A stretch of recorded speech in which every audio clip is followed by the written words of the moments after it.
Vandeham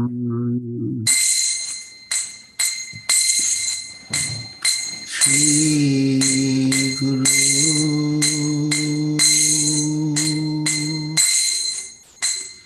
Shri Yuta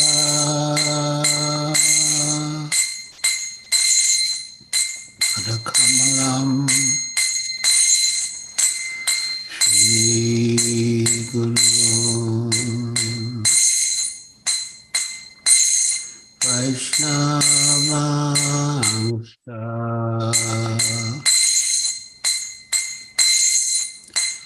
Shri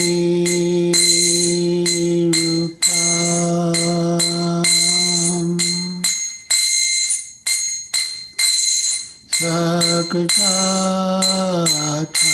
Saktatam Sagana Raghunatam Vitam Stam Sajivam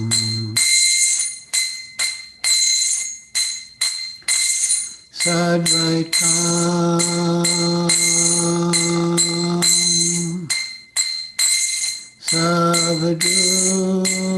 Savadhutam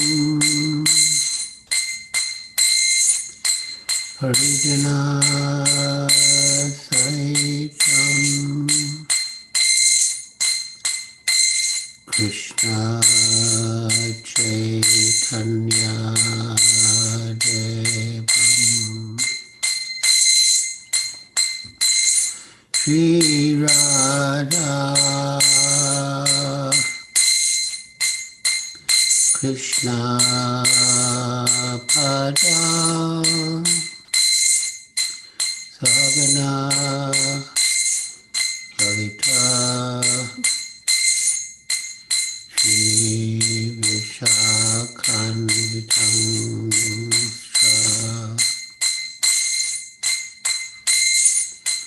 Namo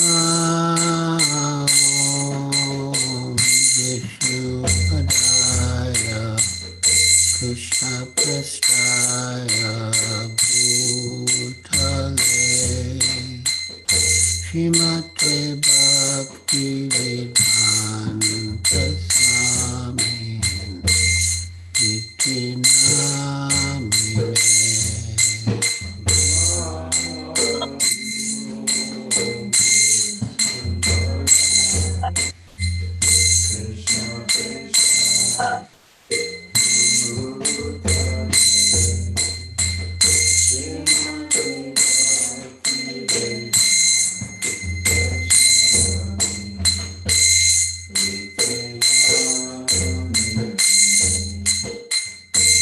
Namaste Saraswati Deve Gauravani Pracharine Nirvishesha Shunyavadi Paschatya Deshatarine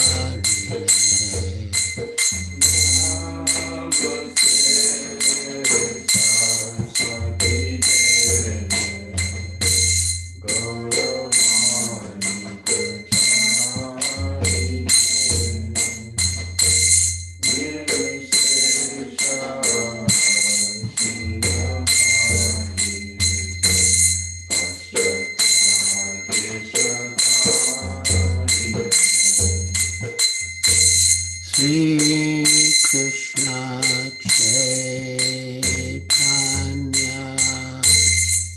Prabhu Nityananda Shri Advaita Gadadhar Shivasadi Gaur Bhakta-vrinda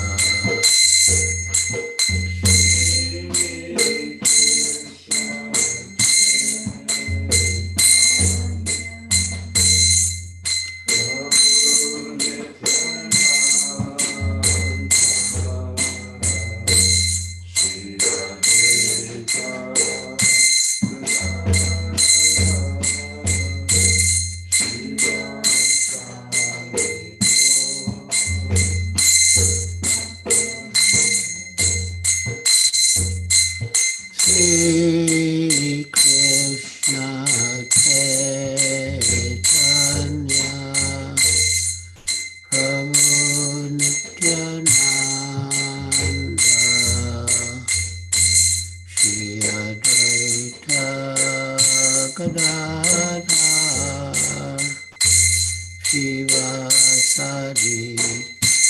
Gaur Bhaktavinda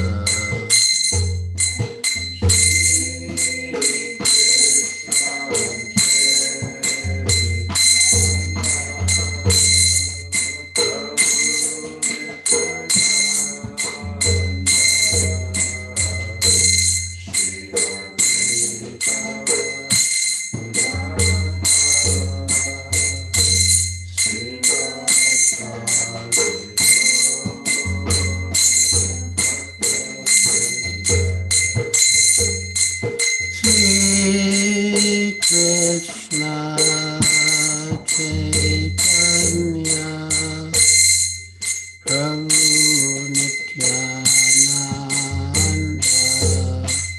Shri Advaita Gadadhar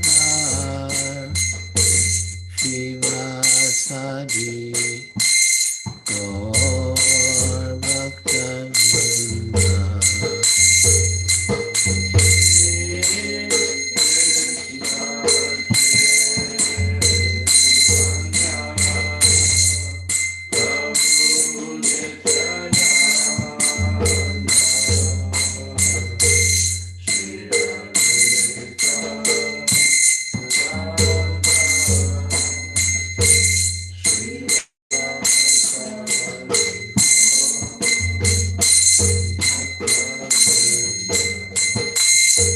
Hare Krishna,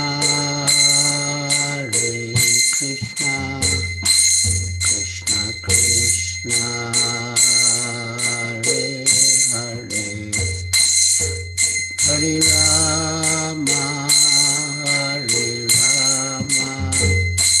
Rama Rama, Hare Hare.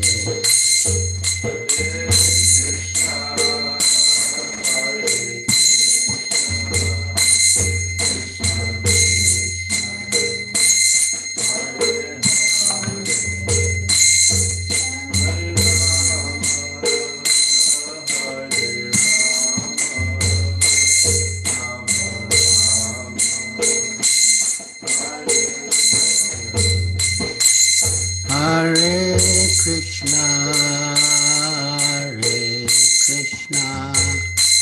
Krishna Krishna, Hare Hare, Hare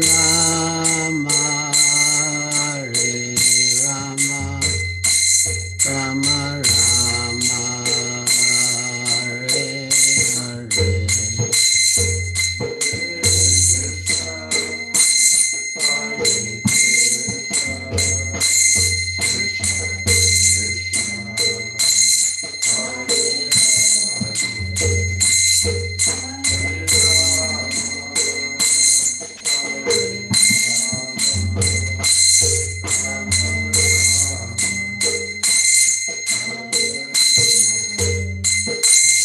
Hare Krishna, Krishna Krishna, Hare Hare, Hare Rama, Rama Rama, Hare Hare.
Jayam Vishnupad Paramahansa Pariprajaka Stotra Sutasi Srimad Bhakti Vedanta Swami Prabhupada Ki Jai.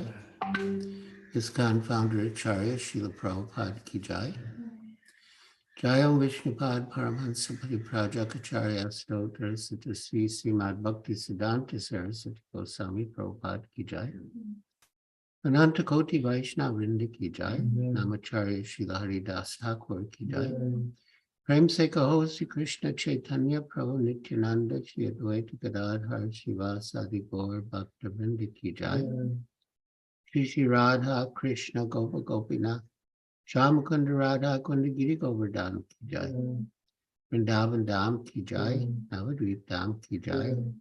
Jamuna Mai Ki Jai. Ganga Mai Ki Jai. Tulsi Devi Ki Jai. Bhakti Devi Ki Jai. Samveta Bhakta Vrinda Ki Jai. Nitai Gaur Premanande Hari Hari Bol.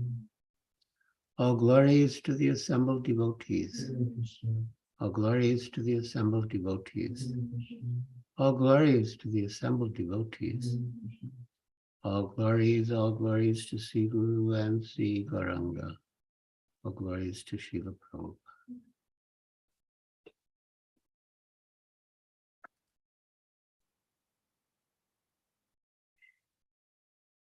Hare Krishna, my dear devotees.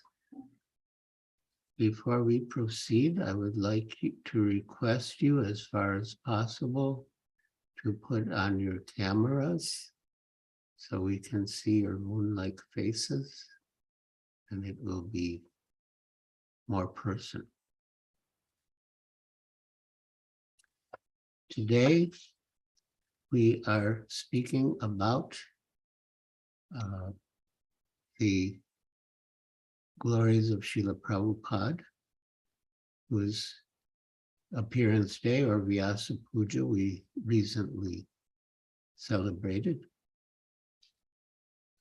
I will read a verse from Srimad Bhagavatam, Canto 3, Chapter 2, Text 23. This verse is very significant. Not only is the verse beautiful, but it also has historical significance. Because when Shukadev Goswami came out of the womb after 16 years, he left home immediately, and his father, Srila Vyasadeva, followed him into the forest. And when he came close enough to him, he recited two verses from Srimad Bhagavatam, one describing Krishna's beauty from the 10th canto, and one describing Krishna's mercy, which is this verse. When Shukadev Goswami heard these two verses, the one describing Krishna's mercy and the one describing Krishna's beauty, he became attracted. Although liberated, he became attracted by the transcendental qualities of Krishna. And he came back to hear Srimad Bhagavatam from his father, Vyasadeva. So I'll read the verse. Again, this is Srimad Bhagavatam 3.2.23. Aho bhakyam stanakalakutam jigam sayapayayarapyasadvi lebe gatim datruchitam tatonyam kam vadayalum sharanam vrajema. Aho bhakyam stanakalakutam Jigam sayapayayadapyasadvi lebe gatim datruchitam tatonyam kam vadayalum sharanam vrajema.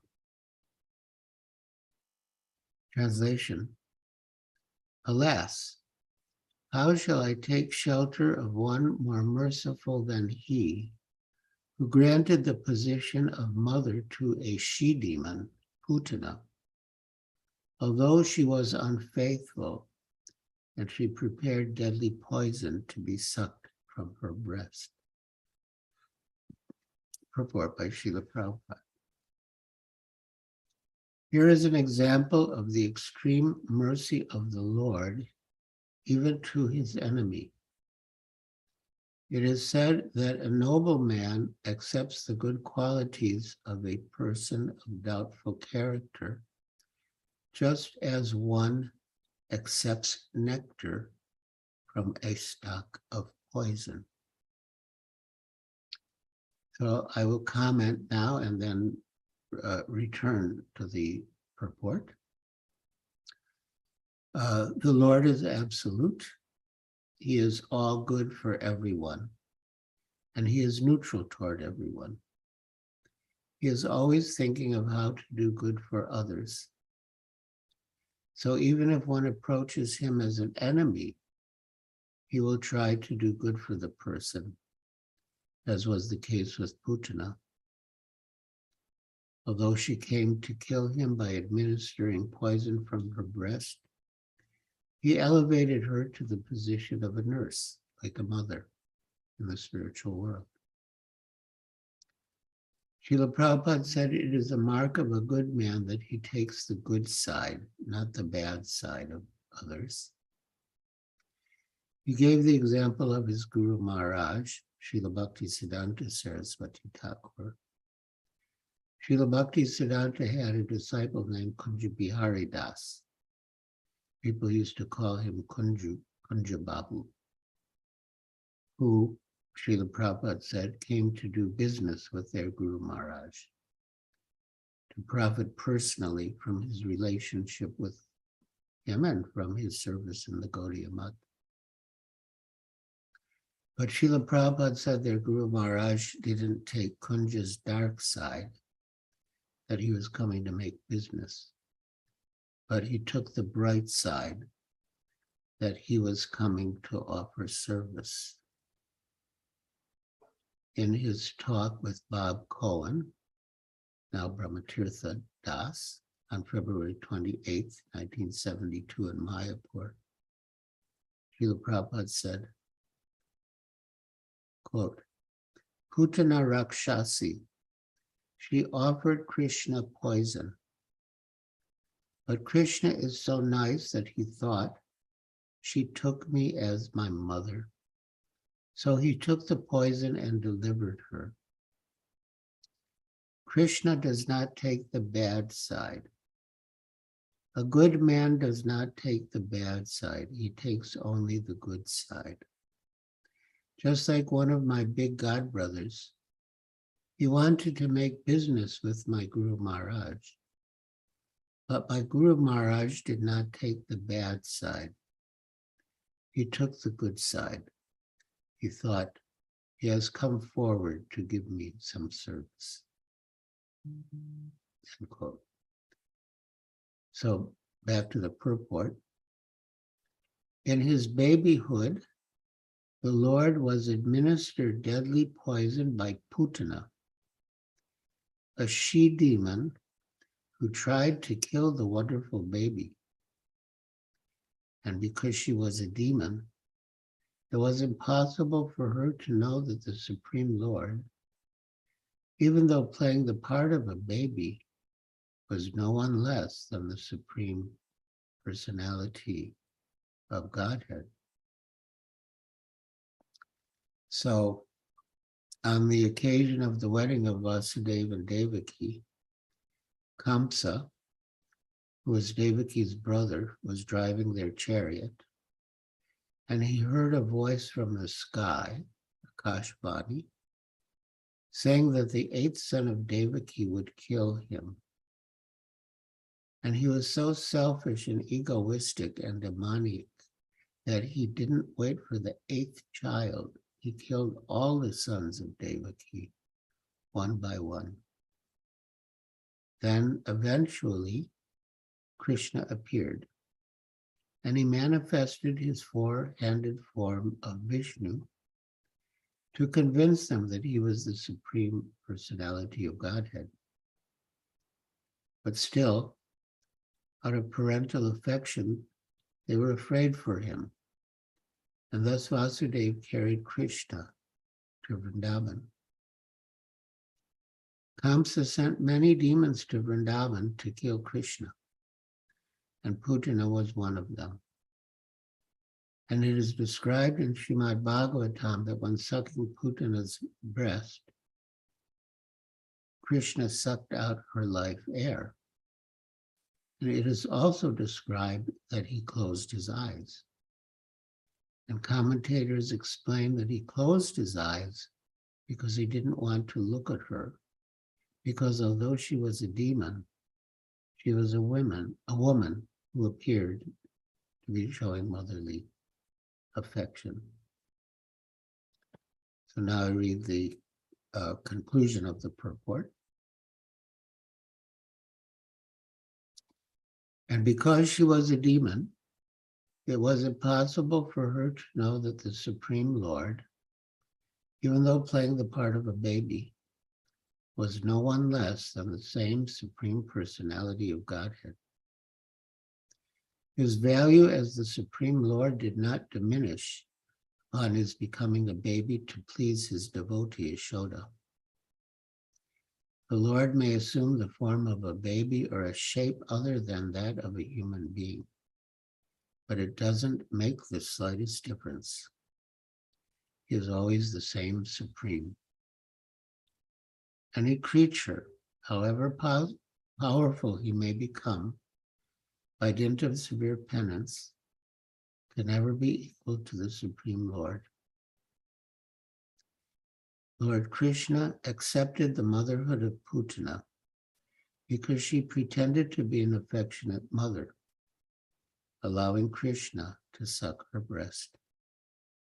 The Lord accepts the least qualification of the living entity and awards him the highest reward. That is the standard of his character. Therefore, who but the Lord can be the ultimate shelter? So this verse reminds me of Srila Prabhupada. How can I take shelter of one more merciful than he? There was no one more merciful than Srila Prabhupada. Lord Nityananda is most merciful, and Srila Prabhupada manifested the same quality of mercy as Nityananda Prabhu. When Srila Prabhupada was in Bombay, he received a phone call from the temple president in Calcutta,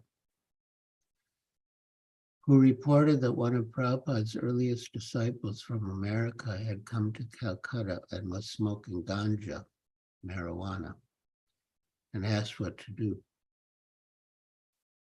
Srila Prabhupada told his secretary to relay his response. Tell him that if he does not stop smoking ganja, I will reject him. Afterwards, Tamal Krishna Goswami asked, is it true that if he doesn't stop smoking ganja, you will reject him? And Prabhupada replied, no, I cannot reject anyone. The mercy of Lord Nityananda has no limit. Then maybe 2 years later, we were at Juhu, and Srila Prabhupada had a disciple who fell into bad company and was living on Juhu Beach and doing yogic tricks.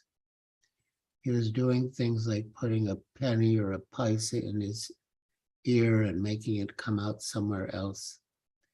Different strange things to collect money. And he was known as a disciple of Prabhupada and a member of ISKCON. So Tamal Krishna Goswami approached Srila Prabhupada and explained this is happening, and he's giving you a bad name and giving ISKCON a bad name. You should reject him. And again, Srila Prabhupada replied, I cannot reject anyone. Tamal Krishna Goswami asked, but don't you have to draw the line somewhere? And again, Srila Prabhupada said, The mercy of Lord Nityananda has no limits. How shall I take shelter of one more merciful than he? Srila Prabhupada. Another related quality of Srila Prabhupada's is that he was always willing to give someone a chance. Around 1976, a strange person with a PhD came to the Juhu temple and said he wanted him to join, and And Srila Prabhupada invited him to stay upstairs with him. At that time, there were 6 tenement buildings, which came with the Juhu land, and Srila Prabhupada had us build an additional floor on the top of each of those 6 buildings. So in the end, we added an additional floor on only 5 of the 6. In the bigger buildings, each floor had 2 apartments, and in Srila Prabhupada's building, he had one side for himself and the other side for his personal staff. So he let this sort of strange character stay upstairs with his personal staff next door to his own quarters. And Prabhupada was spending quite a bit of time with him. Hansaduta Prabhu was visiting at the time, and he told Srila Prabhupada, "You are just wasting your time with this man. He's never going to amount to anything." But Prabhupada kept spending time with him. And in the end, the man left. He never did amount to anything. But when Hansaduta mentioned that to Srila Prabhupada, I could see that he was never going to amount to anything. Prabhupada replied, "I wanted to give him a chance." Another person whom Srila Prabhupada encouraged was Dr. C.P. Patel, who would almost always accompany him on his morning walks on Juhu Beach. They had a friendly relationship, but Dr. Patel would sometimes speak like a Mayavadi. Prabhupada would accuse him, "You're a Mayavadi." And Dr. Patel would reply, "No, sir, I'm a Vaishnava, a pure Vaishnava." One morning, Dr. Patel and Srila Prabhupada had a huge argument. Dr. Patel would bring up different so-called holy men of India, and if they were not up to the standard, Srila Prabhupada would criticize them. So one morning, Srila Prabhupada was criticizing one of Dr. Patel's favorite revered so-called saints of India. And Dr. Patel and he had a huge argument. Dr. Patel raised his voice to Srila Prabhupada, and Srila Prabhupada raised his voice to Dr. Patel. They were literally shouting at each other. And Dr. Patel's friends, he had his cronies, were trying to pull him away, saying, "Don't upset Swamiji, he has a heart condition." And eventually they pulled him away. Back at Hare Krishna land, Tamal Krishna Goswami approached Srila Prabhupada in his room and asked him, "What is Dr. Patel's position? Is he a Vaishnava or a Mayavadi, an impersonalist?" In response, Prabhupada told a story about a man who could speak many languages. And whatever language people addressed him, he could respond fluently. No one could figure out where the man was actually from. After much discussion, a neighbor said, "I will find out." So one day, when the man was preoccupied, the neighbor came up behind him and gave him a big whack. And when the man started to curse in his native tongue, his origin was disclosed. Dr. Patel is like that, Prabhupada said. He can speak very expertly. He can sound like a devotee, sound like a Vaishnava, sound like a Mayavadi, sound like anything. But when I gave him a slap where it really hurt, the so-called saintly person that he revered, his real language came out.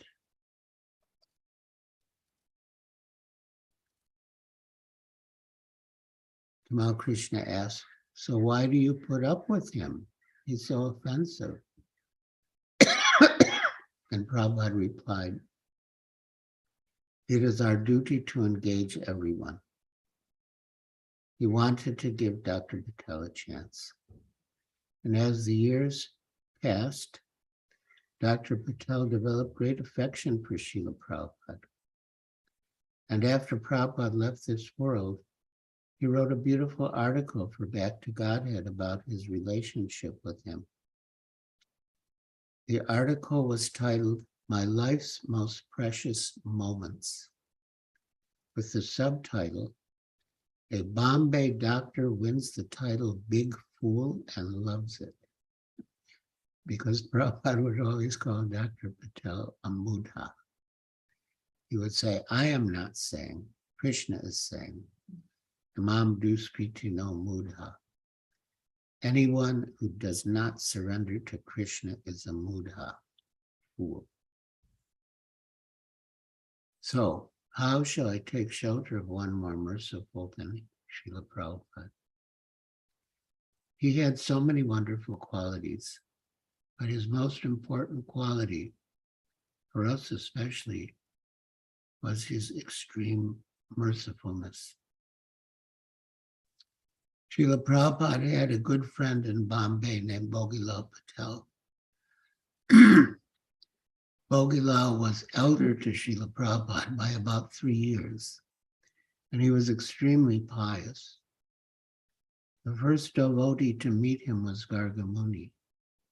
And when Gargamuni was explaining Srila Prabhupada's work, Dr. Bhogilal Patel wept profuse tears of appreciation. Some years later, Bhogilal Patel came to meet Srila Prabhupada at Prabhupada's flat at the back of Hare Krishna land. I had a close relationship with Seth Bhogilal, so I brought him up to meet Prabhupada. They were talking, and as is natural in a conversation, when Prabhupada was speaking, I would look at him. And when Bhogilal was speaking, I would look at him. But at one stage, while Bhogilal was speaking, I looked at Srila Prabhupada, which Prabhupada wasn't expecting. And he was looking at me with such love and affection, like a father or a grandfather. By age, Srila Prabhupada was more like a grandfather. I was surprised that he was looking at me with so much love. But as soon as he saw me look at him, he changed his expression and became very grave and serious. I think it was some special mercy that I got a glimpse of how much love he had for us, which he didn't usually show very openly. His love for us was manifest in his care for us and his giving us the knowledge of Krishna consciousness and engaging in Krishna's service.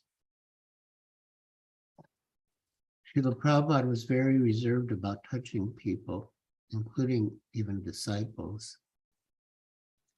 In 1971 in Gorakhpur, as guests of Hanuman Prasad Podar of Gita Press, we were staying in his large estate, Sri Krishna Niketan, which had previously been his personal residence. Srila Prabhupada was traveling with his small Radha Krishna deities, and he wanted to establish an altar for them in Sri Krishna Niketan. He wanted some foliage for the altar, so he sent a couple of devotees, including me, to collect some. I went out to a thicket and was collecting branches with leaves. I wasn't tearing them live, I was looking for branches with leaves that had fallen. I just kept going deeper into the woods and collecting more and more foliage, and eventually I had a huge bundle, as much as I could possibly carry. So I was lugging the bundle up the stairs, and when I reached the temple room, Srila Prabhupada was there and the altar was being set up. I just dropped the bundle on the floor and offered my obeisances. And while I was on the floor, Prabhupada patted me on the back.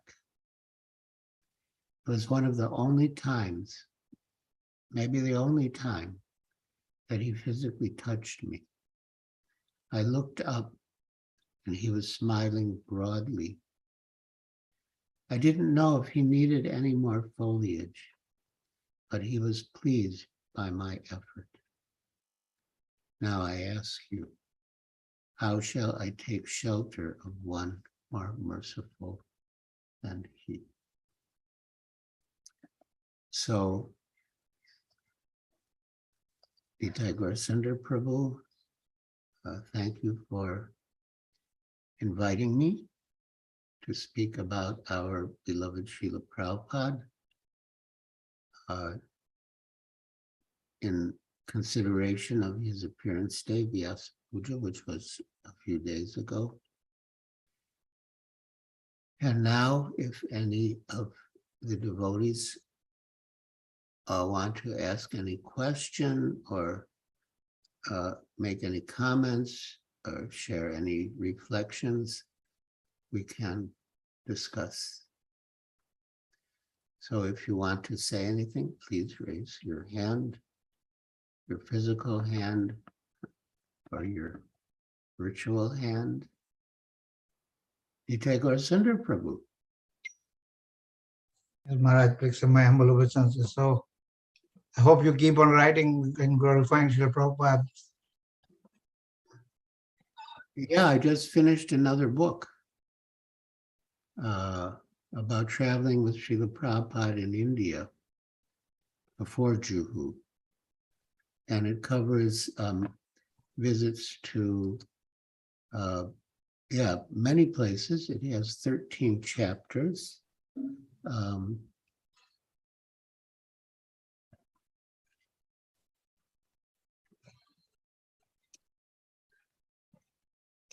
When it will be available, Maharaj? Oh, well, I mean, it'll probably take a little time because, it's been edited by Kalachandji Das, my main editor, but I have 3 other levels of editing. Vishaka Priya, Madhurika, and Nikunja Vilasani, so it will go to them. But the book covers visits to Amritsar, Indore, Surat, Bombay, Calcutta, Allahabad, Gorakhpur, Delhi, Madras, and Mayapur from August 1970 to March 1972. So, and the book will be published by the BBT. And yeah, it will be coming out fairly soon. I'm waiting for that, Maharaj. Thank you. Thank you very much for your mercy, Maharaj. Thank you. Hemlata Mataji. Hare Krishna Maharaj, please accept my humble obeisances. All glories to who can be most merciful than Srila Prabhupada. All glories to you, who are also mercy embodiment of Srila Prabhupada. Maharaj, just please help me remember. Did Dr. Patel finally surrender to Prabhupada? I forgot. I wouldn't say he surrendered, but he was very attached to Srila Prabhupada and very appreciative of Srila Prabhupada. At one stage, he thought that he and Srila Prabhupada might have been brothers in their past life.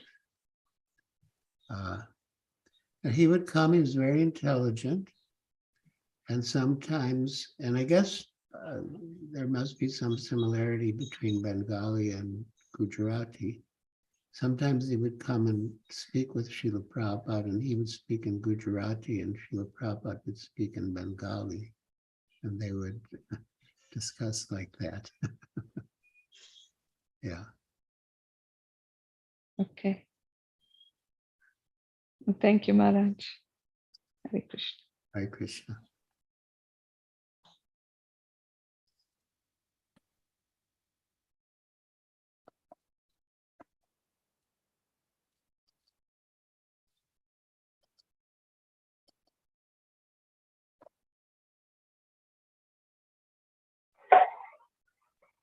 Sita Thakurani Dasi. Guru Maharaj, am I audible? Yes? Maharaj, I wanted to know, is there any way to help a devotee who out of weakness is not being able to follow his or her in, because sometimes I feel they take it for granted that Krishna and his devotees are merciful and we can carry on without following the vows also. Oh, no. I mean, Srila Prabhupada expected us to keep our vows. And in fact, he said, no gentleman will make a promise and then not keep his promise. So, and at the time of initiation, as Srila Prabhupada would say, we take our vows in front of the fire, in front of the spiritual master, in front of the devotees, and we have to keep our vows. My question is how to help such a person who is out of weakness cannot follow this. How to help a person who out of weakness cannot follow? Well, just give them, give them association, be a good example yourself. Don't condemn them or criticize them, because that might discourage them more. But befriend them and encourage them and pray for them that they can come back to the standard.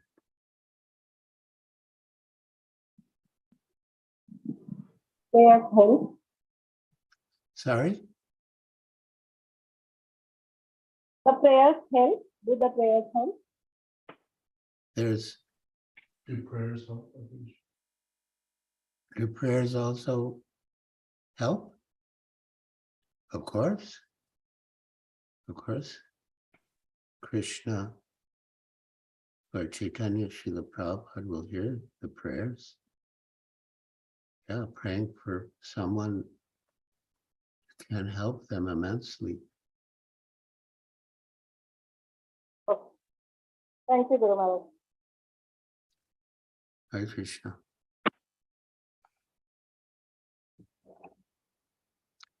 Navadvip Chandra Das.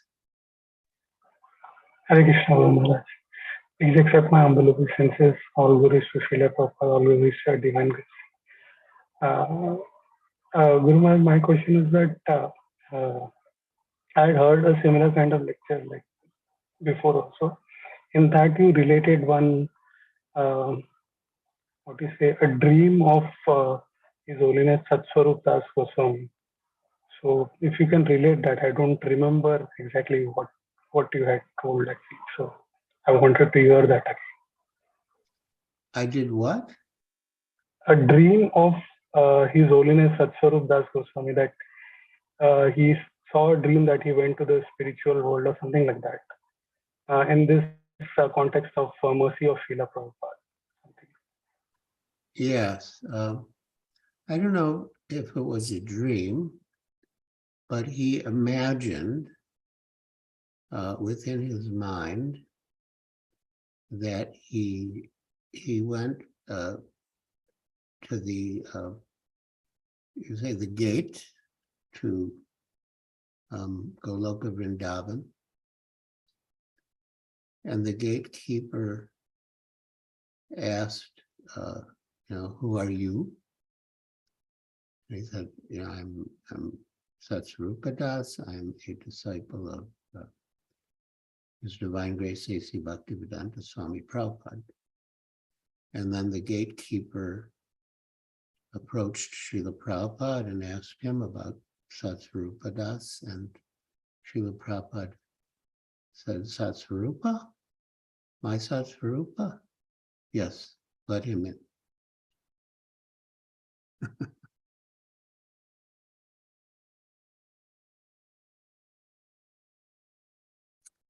Thank you. Anuja Gupta, you have to unmute.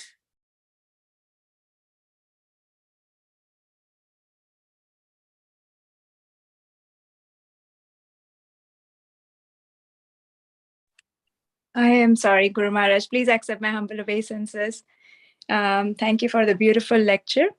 Maharaj, I had just a question or just a curiosity. Just like Shukadev Goswami heard Tattenu Kampa Susamikshamano, and that was enough for him to get him the conviction to turn around and become a devotee. So I was wondering, you were also in Brandeis University when you first heard Srila Prabhupada, and what was it that you heard from him that prompted you to change directions and come to spirituality, take on Srila Prabhupada's movement? Yes, I really surrendered the next day when I went to the temple and I asked him a question that was burning inside me. And I asked that there's so many swamis and gurus, and each recommends a different method of self-realization, and each says his is the best. So how do I know which is actually the best? And Srila Prabhupada replied very intelligently, what is your goal? Do you want to serve God or do you want to become God?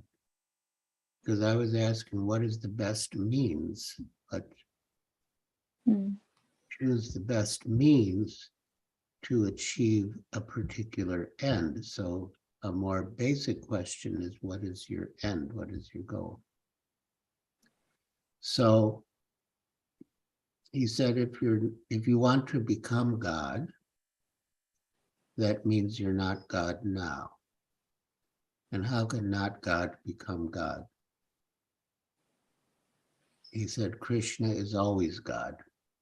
He's God when he's playing on the lap of Mother Yashoda. He's God when he's speaking the Bhagavad Gita to Arjuna. He's always God. He doesn't have to become God by yoga or meditation. And he said, God is in your heart, and if you sow the seed of service to God and water it with chanting, God will provide all the favorable conditions to make it grow. But if you want to become God, you're only cheating yourself, because why should God help the competition? And then I got a distinct impression that Srila Prabhupada was seeing straight through me, through the walls of the temple room, down the roads to my apartment, into my bathroom, to the wall where I had inscribed in my own hand in ornate, colorful lettering, "You are God."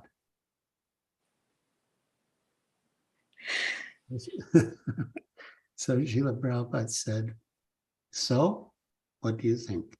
You want to serve God or you want to become God? So by then I realized that I couldn't become God, but I also knew I couldn't cheat Srila Prabhupada. So I said, I want to serve God, but actually I wanted to become God. Mm. Srila Prabhupada said yes. So then I knew I had found my perfect master, and I offered obeisances with my head on the floor. And I kept my head down for a long time, largely in surrender, but also I was afraid that that the people in the room would be looking at me and glaring at me. Oh, he wanted to become God. He wanted to become God. I kept my head down for a long time. And then I heard sounds that indicated that food was being served. So I thought, okay, it's safe to come up now. And there was a plate of very colorful foodstuffs. And I think the first one I tried was a cauliflower pakora. And it was just like an explosion of taste in my mouth. I never tasted anything like it. And then so many other preparations. And yeah, I thought everything about Krishna consciousness is perfect. The guru is perfect. The philosophy is perfect. The process of chanting is perfect. The prasadam, the food is perfect. I thought everything was perfect. So, yeah, that was the turning point. Beautiful. Thank you, Maharaj, for sharing. Hare Krishna. Hare Krishna. I have a question from the live audience. Thank you for class, Maharaj. I thought I heard you say that Krishna is neutral and also loving, and I'm having a hard time understanding both. Bhakti Casey is saying that she heard me say that Krishna is neutral but also loving. And what I meant by that, by neutral, is that he's equal to everyone. He's loving to everyone, neutral in the sense that he's equal to everyone. But he's not neutral in the sense that he doesn't care what happens to them.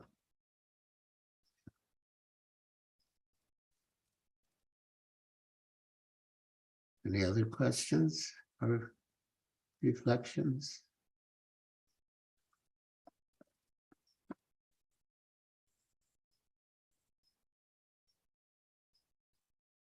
All right. Well, if we've come to the end, let us conclude with Vaishnava Pranam. Let us offer our respectful obeisance unto all the Vaishnava devotees of the Lord, who are just like desired trees, who can fulfill the desires of everyone, and are full of compassion for the fallen conditioned souls. Vanchakalpatru Kripasindhubhe Vacha Patitanam Pavanebhyo Vaishnavebhyo Namo Namaha. Anantakoti Vaishnava Vrinda Ki Jai. Srila Prabhupada Ki Jai. Gaur Bhakta Vrinda Ki Jai. Maharaj, wait for the fourth Monday again, Maharaj. All right. Thank you, Maharaj. Thank you. Thank you, Maharaj. Hare Krishna. Hare Krishna. Thank you, Maharaj. Thank you, Maharaj. Hare Krishna. Hare Krishna.